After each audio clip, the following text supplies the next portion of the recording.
నమస్తే అండి, I'm doctor Sankeertana, consultant physician Sri Bhaskara Kerala Ayurvedic hospital. ఆయుర్వేదంలో పంచకర్మ ట్రీట్మెంట్స్ కాకుండా శిరోధార ట్రీట్మెంట్ అనేది కూడా ఒకటి ఉంటుంది. ఈ శిరోధార ఏంటంటే హెడ్కి చేస్తారు ఈ ట్రీట్మెంట్ అనేది.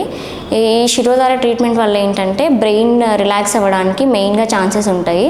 అండ్ ఇంకొకటి ఏంటంటే బ్రెయిన్లో ఉన్న బ్లడ్ వెజిల్స్ ఏవైతే ఉన్నాయో ఆ బ్లడ్ వెజిల్స్లో సర్క్యులేషన్ అనేది, బ్లడ్ సర్క్యులేషన్ అనేది ఇంప్రూవ్ అవ్వడానికి ఛాన్సెస్ ఉంటాయి. అండ్ ఇంకొకటి దీని మోడ్ ఆఫ్ యాక్షన్ ఎలా ఉంటుందంటే బ్రెయిన్లో ఉన్న హైపోథలామస్ మీద కానీ పిట్యూటరీ గ్లాండ్ మీద కానీ వర్క్ చేయడం వల్ల అందులో ఏమన్నా దాని ఫంక్షన్స్ అనేది కరెక్ట్ అవ్వడానికి ఛాన్సెస్ ఉంటాయి. సో ఈ శిరోధార ట్రీట్మెంట్ అనేది మెయిన్గా సోరియాసిస్కి కానీ పెరాలసిస్కి కానీ మైగ్రేన్ హెడేక్ ఉన్న వాళ్ళకి, నార్మల్ హెడేక్స్ ఉన్న వాళ్ళకి, పెరాలసిస్ ఉన్న వాళ్ళకి మెయిన్గా ఈ శిరోధార ట్రీట్మెంట్ అనేది బాగా హెల్ప్ అవుతుంది.